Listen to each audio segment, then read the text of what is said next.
I was the only boy born into a girl's village after 20 years.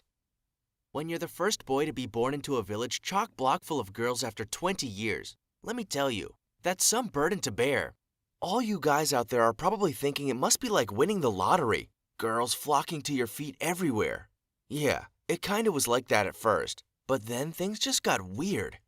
Okay, so I live in a small village in East Europe, and the women have been giving birth to only girls for the past 20 years. We aren't really sure why, but my village believes that they got cursed from a witch that they kicked out a long time ago. But if you ask me, I think God is the one punishing us for kicking her out. On top of all that, people in my village are not allowed to marry people from the outside. So, the moment my parents realized I was a boy, they quickly wrapped me up in a blanket and kept my gender a secret.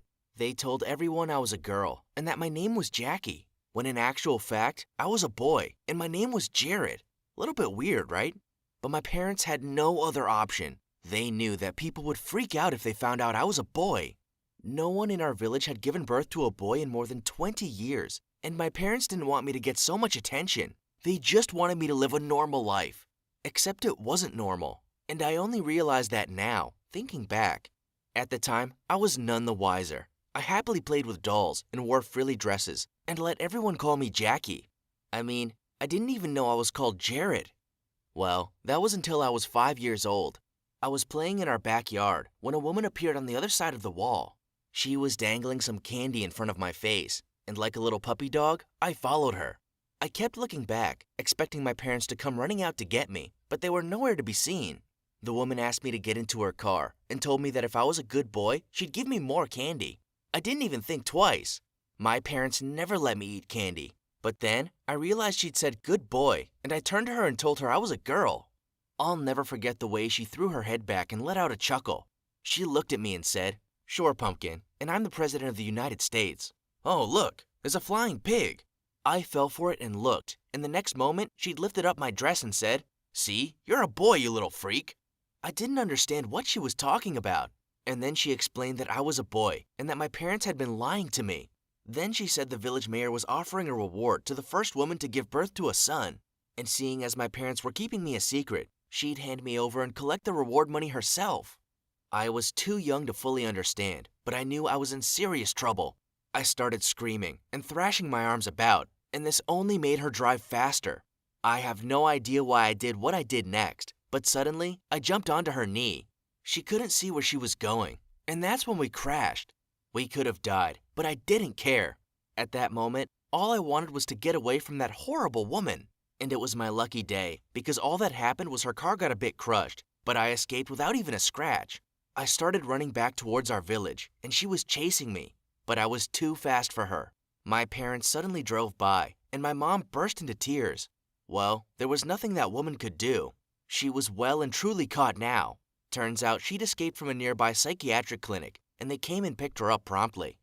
My parents had no other choice. They had to tell the mayor and everyone else that I was actually a boy and that my name was Jared. But I like being Jackie, I told them. That just made my mom cry more, and when she switched my dresses for shorts and t-shirts, I felt strange. I thought no one would want to be my friend anymore, but I couldn't have been more wrong. All of a sudden, every girl wanted to be my friend. I was the center of attention, and honestly, it was too much. I was just a kid. Suddenly, I had girls hanging off me, wanting to play with me all the time. How come I was more popular as a boy than a girl? Anyway, the older I got, the more intense it became. When I turned 12, the village mayor started a new tradition. From now on, every year on my birthday, I'd sit on a throne for the whole day, and all the women who wanted to conceive baby boys would come and bow at my feet, and one by one, they'd reach out and kiss my feet. It freaked me out so much. But the mayor told me he'd buy me a special gift if I did this one thing for the village. One time, though, it was taken too far. One woman wouldn't stop kissing my toes, and suddenly, I felt a sharp pain shooting through my body. She'd gotten so carried away, she'd actually bitten down. I was even bleeding. After that, I refused to do it the following year. It was just some stupid ritual that the village thought would bring them luck. And come on, it wasn't even working. I was still the only boy. When I turned 18, I decided the only way to handle all the attention was to just embrace it. There was one girl, Sammy, who was actually pretty cute, And after she basically begged and stalked me for weeks, I agreed to be her boyfriend. Of course, all the other girls were jealous, and I was worried I was about to start World War III. Looks like Sammy won. I actually felt like I was really falling for her, and one night she invited me over to her house. Her parents were out, so we started making out. She was really hot. She reassured me they'd only be home much later, but suddenly we heard the door. I leapt behind the sofa half-dressed, and then things went horribly wrong. Well, how did it go? Did he put a baby in you yet? Come on, Sammy, we aren't paying you all this money so you can sit around. Give us a grandson already. I couldn't believe it. She'd been using me. I stood up and gave her parents the biggest fight. Then I turned to Sammy and said, "Screw you. I hope it's a girl you have." Then I grabbed my clothes and walked out. I never wanted to see her again. But then later she fell off the stairs and had a miscarriage. To everyone's shock, Sammy was actually pregnant with a baby boy. After that, the whole village knew about it and made them go even crazier. Women lined up outside my house for the whole day. Some even tried to enter my home. Everyone wanted my number and my social media contact. They even put security to watch me. But then I was like, screw it. After the way Sammy used me, I decided to get revenge by dating as many girls as possible. Girls were basically falling at my feet, while guys around the world were doing the impossible to get girls' attention. So I dated a whole bunch of them at the same time, and they did everything for me. They got me food, gave me massages, and I got all kinds of gifts daily.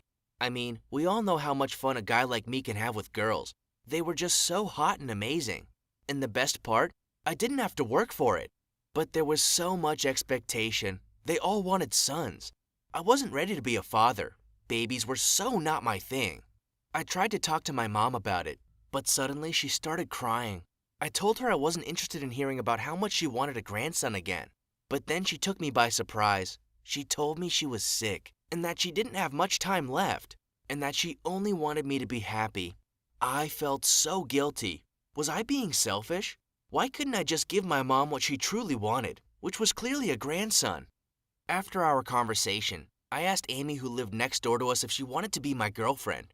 I made her swear to keep it secret so that the other girls didn't get jealous. I felt like time was against us. Mom kept getting more sick, and Amy and I were having no luck getting pregnant.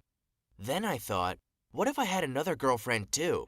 I don't know if it was the thought of losing my mom and not giving her what she wanted, or if I was actually going insane or something. But I asked Leanne, who lived at the end of the village, if she'd like to be my girlfriend too, and obviously she said yes. Please don't judge me for two-timing. I just felt desperate. And then shit hit the fan. Clearly the universe wasn't playing with me. On the same day, they both called me and told me they were pregnant. Amy was a strict Catholic and said her parents would kill her if we didn't get married. So I married her at home, and we had a quiet little ceremony.